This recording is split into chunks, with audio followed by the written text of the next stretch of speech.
Basically, today we will discuss about excretory product and their elimination. In short, we also call them as excretory system. Till now, we have discussed human digestive system, where we have also read about liver, and in excretory product elimination, the role of liver is very important. The role of liver is very important. So for this, you have to know in detail about the liver, किस तरीके से वो present होता है, उनका location क्या होता है, उनका जो उसका पोजीशन है, उसका साइड लेफ्ट साइड होता है या राइट साइड होता है, क्लियर, एंड उसके अंदर क्या क्या चीजें होती है.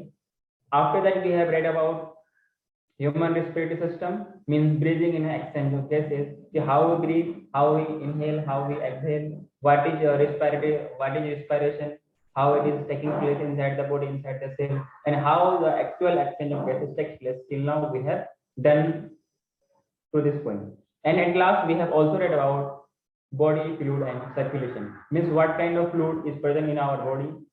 That may be blood, that may be RBC, that may be WBC, and we have another cells, we have another corpuscles, that may be platelets, yes or no. So in our body, what kind of fluid is present, how they are circulating, what kind of circulation we have, what kind of circulation in lower animals, lower organisms have. Basically, this kind of system is only and only present in animals. That's why we are studying here, that is human physiology. Basically, human belongs to the category animal kingdom. So this kind of system is basically present in only and only in animals, not in the kind of plants. तो क्या कभी आपको ये मालूम चला है कि plants में सर्कुलेटरी सिस्टम होता है? They have different mechanism for this kind of process. उनके पास ना ब्लड होती है, बस समझ में आ रही है, ना कोई इस तरीके का फ्लूइड होती है. Is it clear? As animals have. फिर हमने ये भी बात किया था कि डिपेंड करता है कि विच लेवल ऑफ ऑर्गेनिज्म है, उनके हिसाब से उनके बॉडी में उस हिसाब से उनकी जरूरत के हिसाब से उनके पास ऑर्गन्स हुआ करते हैं. क्लियर है? After passing all these 3 chapters, we finally come to the point कि after doing all these kind of things, what are going to happen? Means there will be a metabolism, there will be a reaction inside the body, inside the cell. Means whenever there is metabolism, so there is production of metabolic waste. There are some substances which are useful, there are some substances which are unuseful, so they have to remove out from the body. If they are continuously accumulated in the body, in the cells, those unwanted substances, those waste substances are harmful for us. So we have to, that animal, that organ must have to eliminate all these kind of products. So these products are known as excretory products. So the process of getting out of these substances are known as elimination. Means the excretory product means we can say nitrogenous waste, and उसका बाहर निकालना. This process is known as elimination. In short, we also call them as nervous system. Till now, is it clear? Yes, बोलिए. Yes, sir. Yes, sir. हाँ, अगर हम लोग उसकी बात करें ना, एक्सक्रीटरी सिस्टम की बात करें, जैसे हम लोगों ने बायोमोलिक्यूल्स में प्रोटीन्स के बारे में बात किया था कि proteins are the larger molecules, protein are the larger molecules, macromolecules, they are present in they are polymeric form. Yes or no? And proteins are homopolymer or heteropolymer? Proteins are homopolymer or heteropolymer? Homopolymer. Correct your line. How it may be homopolymer? How it may be homopolymer? Tell me. Amino acid के chain से बने. तो क्या सारे के सारे amino acid एक ही होते हैं? नहीं सर. तो देन फिर एनसीईआरटी में आपका एनसीईआरटी है, open NCERT, as it has different types of amino acids, then how it can be possible that they belongs to homopolymer group? We have 20 types of amino acids ना, इन सब के combination से ये हो सकता है कि उस चेन में ये इसका रिपीटिंग हो सकता है, कंटिन्यूएशन हो सकता है, लेकिन बहुत सारे होंगे, सिर्फ अकेला अमीनो एसिड नहीं होगा. We have acidic amino acid, we have basic amino acid, we have उसमें भी अलग अलग टाइप्स का होता है. तो इन सब के कॉम्बिनेशन से बनता है linear polymer, that is the protein. So during digestion these proteins are broken down into amino acids, yes or no? और amino acid में क्या होता है? अमोनिया ग्रुप होता है, NH3. तो बेसिकली उसी का एलिमिनेशन कराते हैं।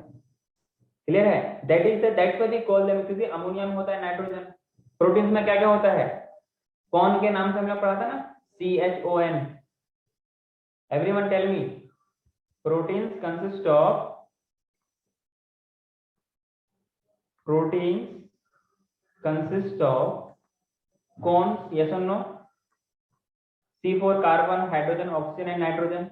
यस और no? Tell me students. So protein consists of carbon, hydrogen, oxygen, nitrogen.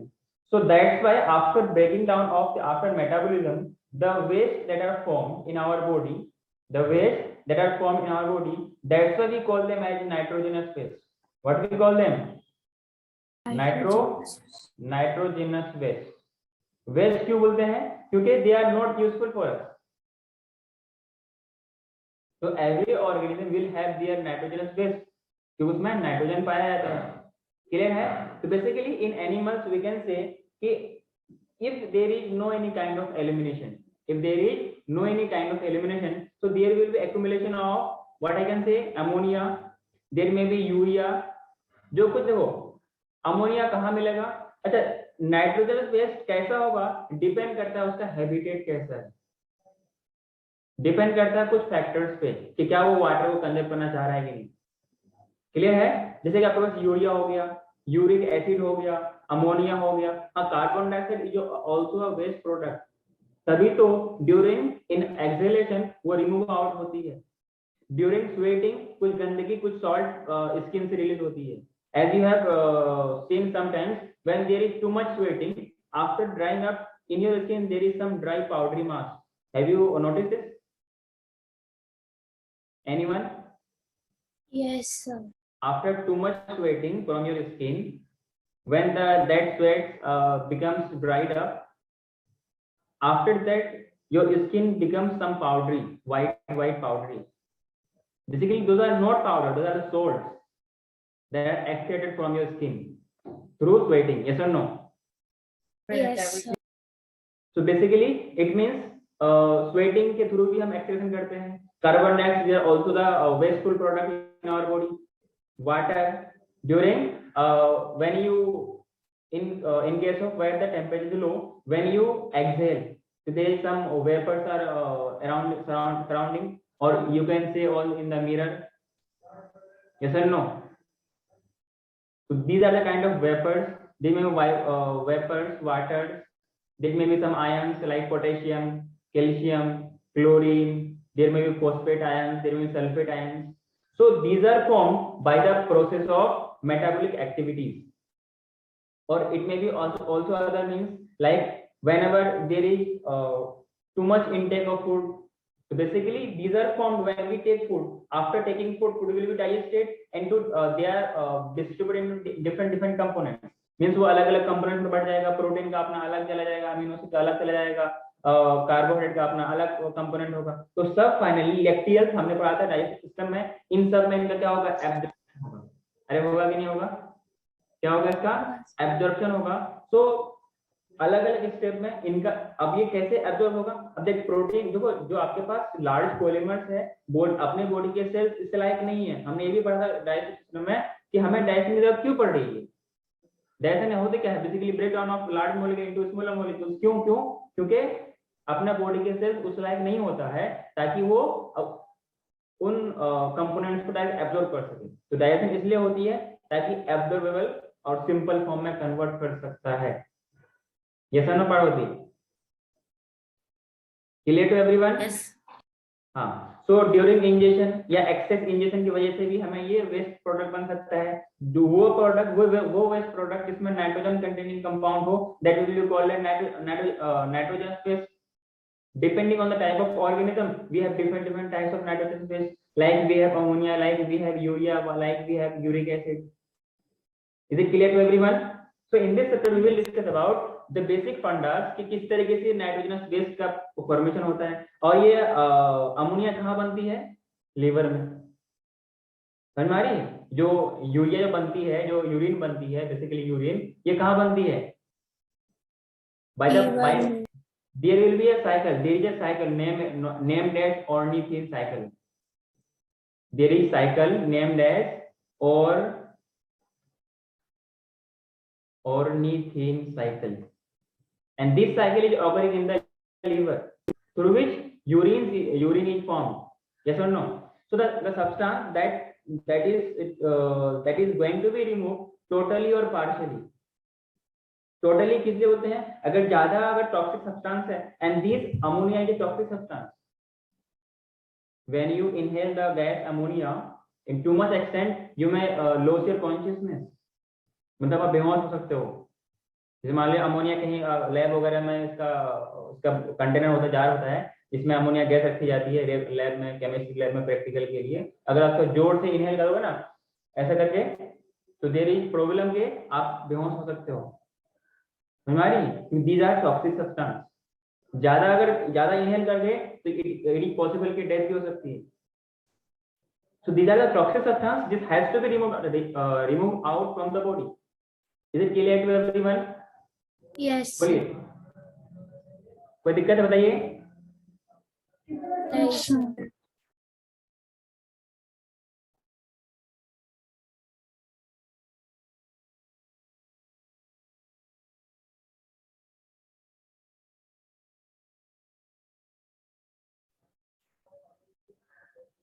हाँ, so what I said कि these are toxic substance and they have to be removed out from the body, and they are nitrogen containing compounds, nitrogen containing waste, so they are known as nitrogenous waste.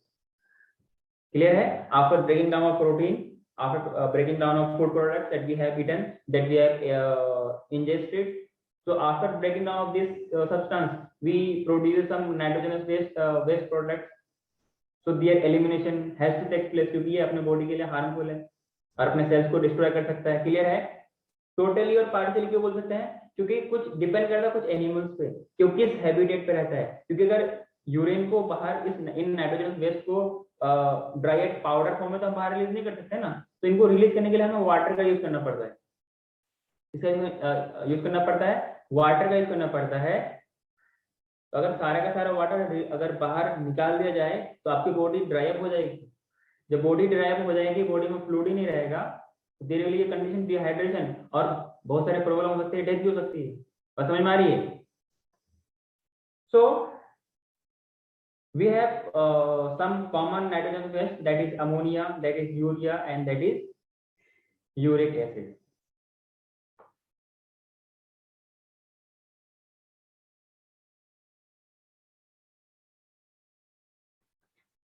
So first of all, write down the definition. What do you mean by expiration?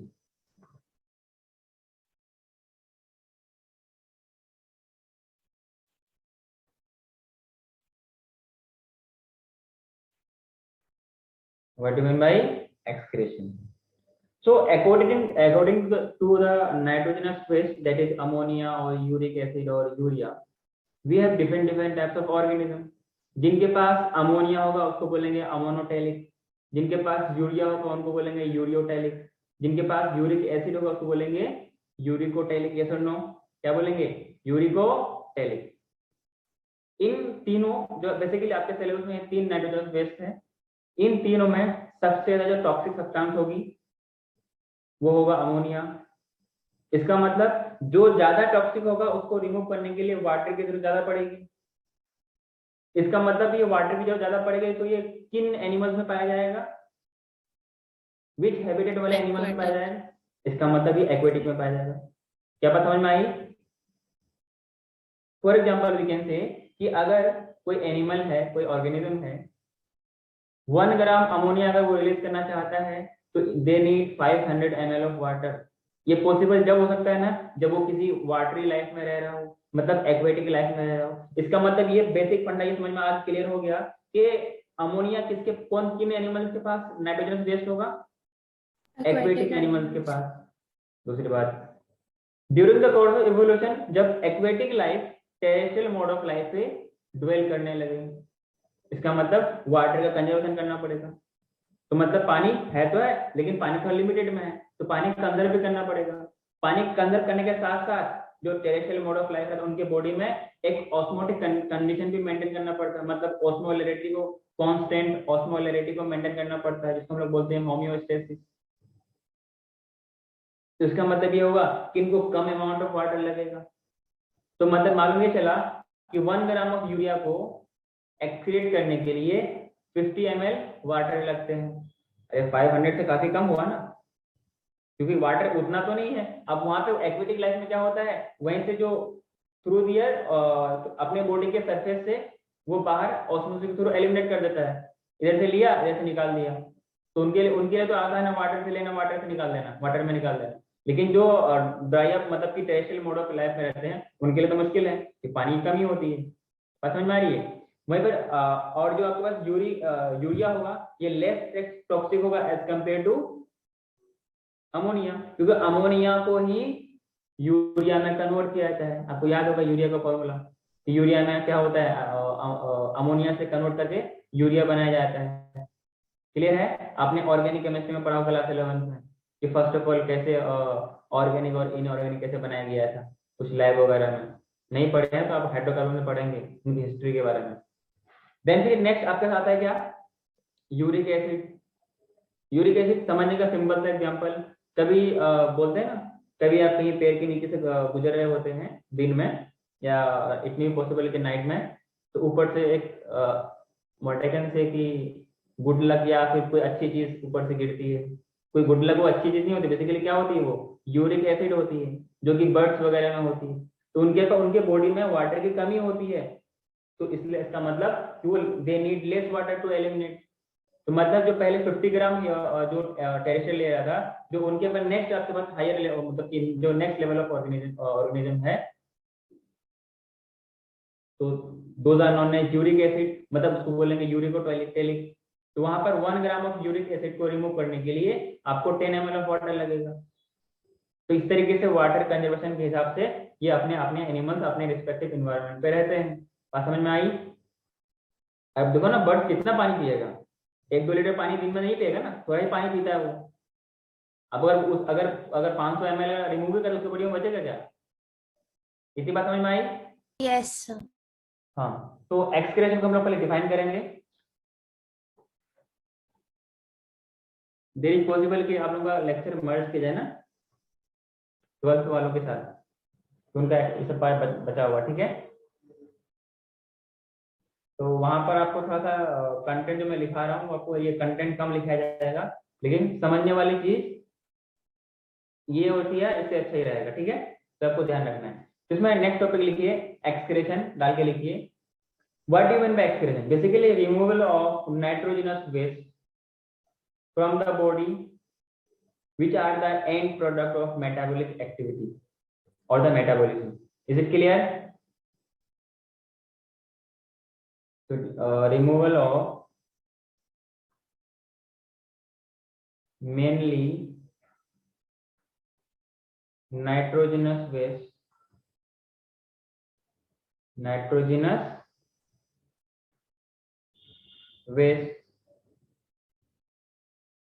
or we can say nitrogenous substance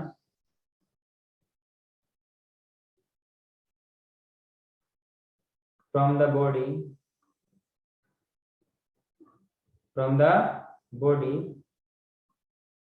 which are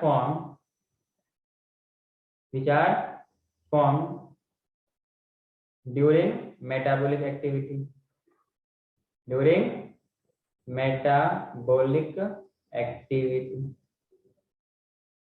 clear? Yes or no? In other words, we can also define it as the process of removal of nitrogenous waste, or we can say the process which is concerned with the removal of nitrogenous waste, like ammonia, like urea, like uric acid, CO2, salt, excess water. These are known as excretion. Is it clear to everyone? Yes or no? तो these are जो nitrogenous waste है, जो आपको उसको example के तौर पे लिख लीजिए, यूरिया लिख लीजिए, यूरिक एसिड। अच्छा, पता है जो यूरिया होती है ना, वो व्हाइट इन कलर होती है, जो यूरिक एसिड होती है वो व्हाइट इन कलर होती है। तो जो भी ऊपर से बीट वगैरह होती है ना, पैलेट जो बोलते हैं, तो पानी के साथ जो रिलीज करता है, बेसिकली यूरिक एसिड। बस समझ में आई? हाँ जी, आपने यूरिया देखा होगा, जो फर्टिलाइजर होती है वो व्हाइट इन कलर होती है, व्हाइट व्हाइट दाने होते हैं ना, अगर आपने देखा होगा फर्टिलाइजर यूरिया, तो they are white in colour. तो हो गया यूरिक एसिड हो गया आपके पास, CO2 हो गया, अमोनिया हो गया, सॉल्ट्स हो गया, एक्सेस वाटर हो गया, एटसेट्रा। इन्हीं सब नाइट्रोजन वेस्ट की प्रोडक्ट के रिमूवल को हम लोग क्या बोलते हैं? एक्सक्रेशन बोलते हैं। क्लियर है? अरे बोलो। Yes, sir. Yes. Moving to, should I move to next? एक second sir.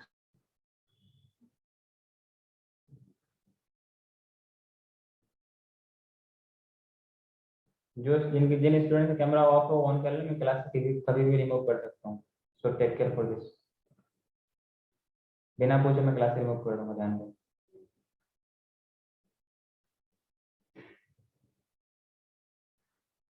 So what I can do? Should I have to repeat again? So you can see the recording. Should I have to explain again or clear? Tell me.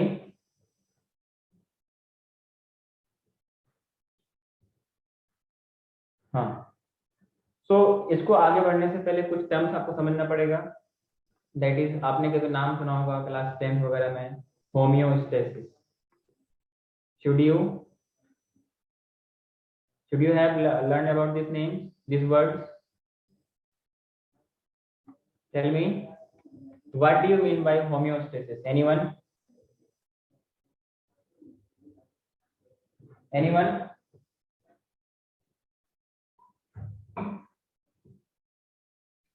बोलो भाई। Sir body अपना internal conditions maintain करती है। हाँ, मतलब body. हाँ sir. Sir वही कह रही थी। हाँ बोलिए, सुन रहा हूँ मैं। नहीं सर, मैं वही कह रही थी, बॉडी अपने अंदर का ऑस्मोटिक प्रेशर वगैरह मेंटेन करती है, सॉल्ट वाटर मतलब बैलेंस। इंटरनल कंडीशन को मेंटेन करना, दैट इज द होम्योस्टेसिस। मतलब अपने बॉडी के अंदर का स्टेडी स्टेट को मेंटेन करना, that we call as homeostasis. This concept was given by Walter Cannon. फिर उसके नाम की कोई जरूरत नहीं है। क्लियर है? इसमें लिखेगा maintenance of steady state.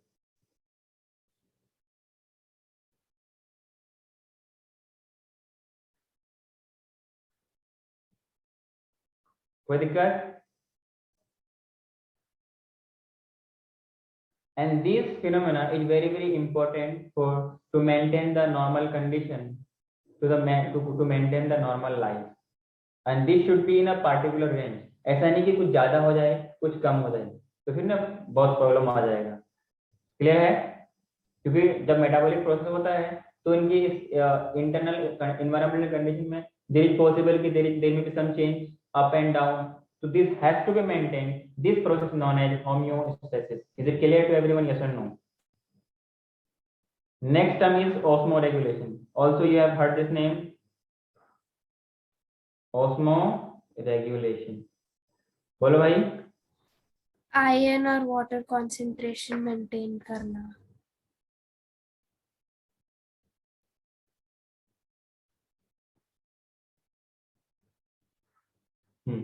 So basically it is a regulation of solute movement and the water movement, जो कि ऑस्मोसिस से शुरू होता है। इसको हम लोग क्या बोलते हैं? ऑस्मो रेगुलेशन बोलते हैं। मतलब एक तरीके से बोल सकते हैं, it is the maintenance of salt water concentration in steady state. Clear है?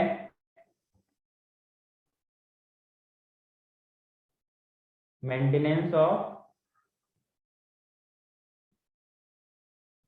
Salt water concentration in steady state.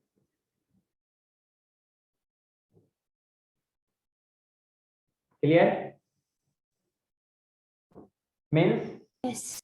Solution में दो चीज होती है, एक होती है सॉल्यूट, एक होती है सॉल्वेंट। क्लियर है? तो सॉल्यूट तो है, सॉल्वेंट तो है, जो सॉल्यूट का कंसंट्रेशन है एक पार्टिकुलर लिमिट में, पार्टिकुलर रेंज में, इसी को एक अपने कांस्टेंट लेवल पे मेंटेन रखना, इसी को हम लोग क्या बोलते हैं, क्योंकि वाटर है उसके लिए हम लोग यूज करते हैं ओस्मो। क्लियर है? तो this process known as, this is maintained by the process of osmo regulation. Clear है? इसको और आप डिफाइन करके लिख सकते हैं, द रेगुलेशन ऑफ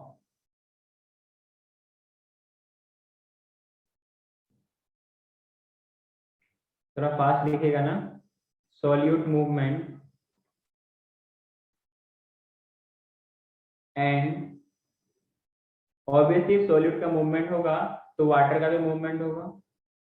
ये सुनो, बगैर वाटर के मूवमेंट के तो वो मूव नहीं कर सकता।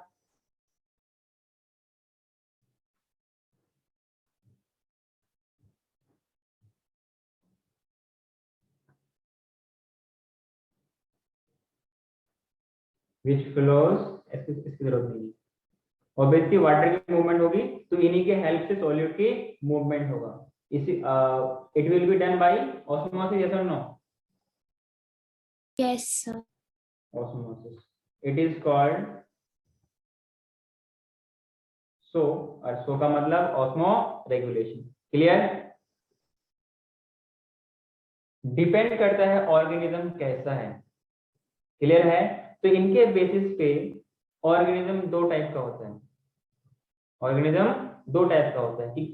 तो कौन मेंटेन कर पाता है, who is able to maintain the concentration, who is not able to maintain the concentration। yes, तो एक होता है आपके पास ऑस्मो कन्फर्मर, एक होता है osmo regulator. Is it clear? एक होता है ऑस्मो कन्फर्मर। अच्छा, osmo regulation, homeostasis, osmo कन्फर्मर, osmo regulator, और ये जो 4-5 टर्म्स मैंने बोला ना, इनका आप अच्छे से डिटेल से पढ़ेंगे। कहाँ पर? इनका अच्छा एप्लीकेशन पढ़ेंगे इकोलॉजी क्लास 12th में अगले साल, मतलब इसी साल एंड में। क्लियर है? 12th में पढ़ेंगे, ठीक है?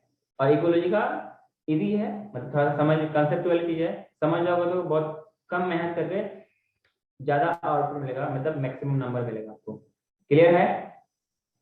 तो इनके बेसिस पे अपने पास दो टाइप ऑफ ऑर्गेनिज्म होता है। पहला होता है आपके पास ऑस्मो कन्फर्मर, ऑस्मो कन्फर्मर।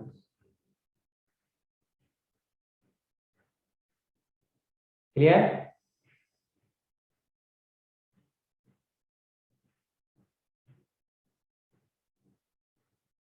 समझ में आ रही? Osmo conformers are those organisms which confirm the change, means अगर environment में change हो, for example surrounding environment में कुछ temperature change हुआ या osmotic concentration में change हुआ, अगर वो खुद change कर जाए, मतलब अगर उनके बॉडी में changes हो रहा है according to the environment, अगर change हो जा रहा है, तो these kind of organisms are known as, what we call them, osmo conformer। is it clear to or not? बोलिए। यस। Yes. मतलब अपना ऑस्मोटिक कंडीशन को मेंटेन नहीं कर पाता है, not able to maintain, not able to maintain osmotic condition, osmotic condition. Clear? और osmotic condition किसका? अपने बॉडी फ्लूइड का, जो भी उसके अंदर सब्सटेंस होगा उन सब चीज का। मीन्स वो अब उस एनवायरनमेंट में जाकर के एडेप्ट कर जाता है, मीन्स अपना जो उसका इंटरनल एनवायरमेंटल कंडीशन है वो चेंज करता है। Internal environmental condition change according to environment, changes according to environment, according to environmental changes। any problem? बोलो भाई, हेलो चेक, आवाज आ रही है? These type of organisms are known as osmo conformers। Clear है? मतलब जो सराउंडिंग का होगा वो उसके अंदर के बॉडी का होगा। क्लियर है? एग्जाम्पल के तौर पे लिख लीजिएगा, जितने भी सारे मराइन, ऑल मराइन इनवर्टिब्रेट्स, हम लोगों ने कोऑर्डिनेट्स को दो ग्रुप में बांटा था, इनवर्टिब्रेट्स और वर्टिब्रेट्स, यस और no? Yes sir. All marine invertebrates और कुछ some fresh water invertebrates, some fresh water invertebrates. देखो मराइन अलग है, फ्रेश वाटर अलग है, दोनों अलग अलग environment. Clear? Invertebrates. Clear to everyone? Yes sir. Should I move Yes. To next? Sir एक सेकंड। जल्दी लिखिए।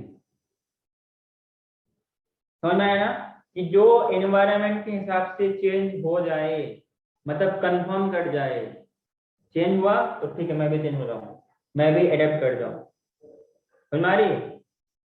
अगर ऐसा the animals which are doing this kind of activity, those are known as osmo, मतलब कंफर्म हो जाए according to environment, they confirm the changes, that's why they are known as osmo conformer. Is it clear? So moving to next क्या आपके पास? osmo regulator means which regulate the changes, अपनी body का environmental, internal environmental condition को maintain रखेगा। जैसे आप सब लोग, क्या आपके बॉडी का, अच्छा आपके बॉडी का नॉर्मल बॉडी टेम्परेचर कितना है? आपके बॉडी का नॉर्मल बॉडी टेम्परेचर कितना है? 37 डिग्री सेल्सियस। यस। हाँ, क्या आपके बॉडी का टेम्परेचर कभी 60 हो जाता है, कभी 30 हो जाता है? Is it so? इसका मतलब चाहे कितनी भी ठंड हो, कितनी भी गर्मी हो, आपके बॉडी का टेम्परेचर अराउंड 37-38 के आसपास रहता है। अरे 42, 41, 42 लो, उसके बाद तो आप सही नहीं पाओगे, you are not able to live, आप जिंदा रह नहीं पाओगे। समझ में आ रही है? तो कैसे चेंज करेगा? जो वो ऑर्गेनिज्म होते हैं वो अपने साथ चेंज कर लेते हैं, इसलिए वो जिंदा रहते हैं। इसलिए हम एक इस तरीके से हम अपने हिसाब से कुछ, देखो फॉर एग्जांपल अगर हमें ठंड लगती है तो हम अपने हिसाब से अपनी जरूरत के हिसाब से वो चीजें यूज करते हैं और अपने आप को बचा लेते हैं। क्लियर है? या हम कांपने लगते हैं, कांपने से क्या होता है? शिवरिंग होती है, काइनेटिक एनर्जी बढ़ती है, तो बॉडी में टेम्परेचर इंक्रीमेंट होता है। याद है ना, हाथ रब करने से हाथ गर्म होता है। ठंड के टाइम में कभी आपने देखा होगा, ठंड होती है तो पॉकेट में हाथ डाल लेते हैं, क्यों? कि ताकि आपको गर्मी लगे। हम उस चीज को मेंटेन रख पाते हैं। तो जो ऐसा मेंटेन कर ले, इनको बोलते हैं रेगुलेटर। तो उसको बोलेंगे क्या? Osmo regulator. कोई दिक्कत है? यहाँ से बताइए। अरे बोलो भाई, कोई दिक्कत है? नहीं। No, sir. इसमें पहला पॉइंट लिखेगा which maintain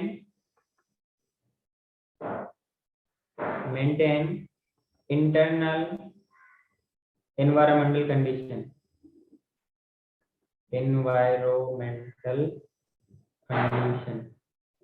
जो मैंने नोट शेयर किया आप सबने उसको गो थ्रू किया था एवरीवन? हाँ सर। समझ में आया था कुछ क्या लिखा था? वो सारे चीज हम लोग पढ़ेंगे, ठीक है? मेंटेन इंटरनल एनवायरमेंटल कंडीशन, मतलब अपने जो उसके बॉडी का ऑस्मोटिक कंसंट्रेशन है, जो सॉल्ट बैलेंस है, जो सॉल्ट कंसंट्रेशन है, जो टेम्परेचर, वो हमेशा इसको मेंटेन रखेगा। इसको क्या बोलते हैं? Those organs are known as osmo regulator. Clear है? मतलब they do not change according to environment. अरे बात समझ में आ रही है? According to environment. क्लियर है क्या? यस।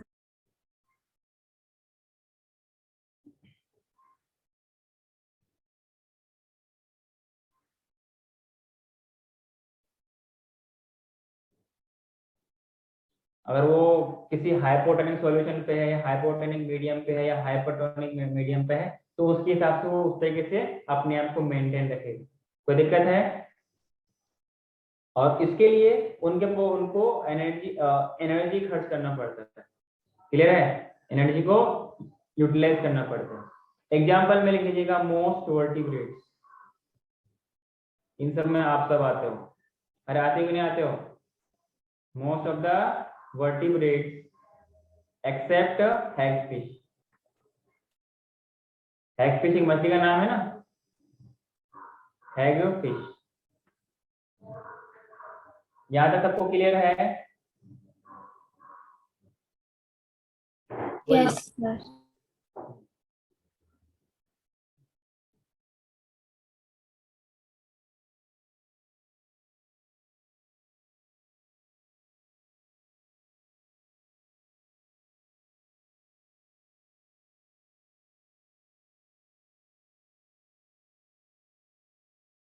कितना लिखा क्या?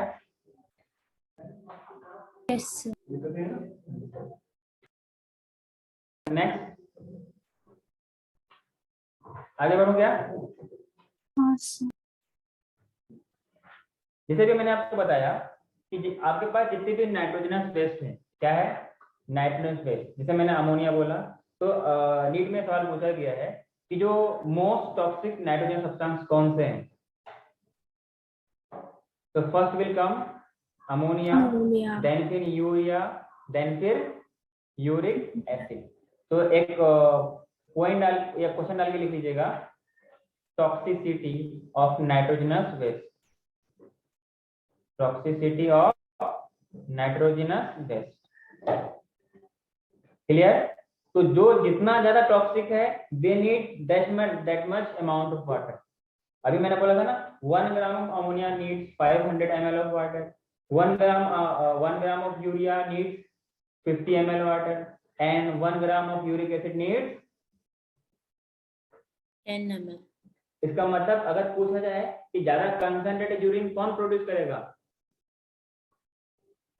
Uric acid. मतलब जो यूरिक एसिड प्रोड्यूस करता है उसको क्या बोलते हैं? यूरिकोटेलिक बोलते हैं। Is it clear? ये सारे टर्म आपको सीख लेना है, समझ में आ जाएगा। ठीक है? Nitrogenous waste. तो ऑर्डर डाल के लिख लीजिएगा, first will come ammonia, first will come ammonia, then फिर यूरिया, देन फिर यूरिक एसिड। कोई दिक्कत? तो इसमें नेक्स्ट इसी के नीचे इसी को मिला के लिख लीजिएगा, नीड ऑफ H2O। मतलब किसको ज्यादा वाटर चाहिए? अरे बोलो ना भाई, किसको ज्यादा वाटर चाहिए? तो इनको वाटर मैक्सिमम चाहिए। क्लियर है? इनको वाटर मीडियम चाहिए। कोई दिक्कत? इनको लीस्ट वाटर चाहिए, मिनिमम बोल सकते हैं।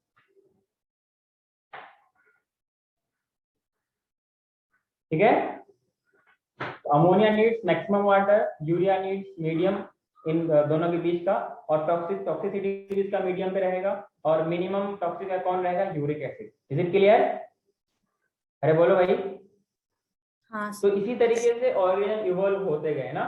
पहले एक्वेटिक लाइफ था, फिर वहां से टेरेस्ट्रियल मतलब एम्फीबियंस हुआ, फिर टेरेस्ट्रियल आ गया, देन फिर एक आर्बोरियल। क्लियर है क्या? फिर मैमल्स वगैरह इस तरीके से। तो आप इवोल्यूशन के बारे में पढ़ेंगे क्लास 12 में, हेरिडिटी एंड इवोल्यूशन। यस और नो?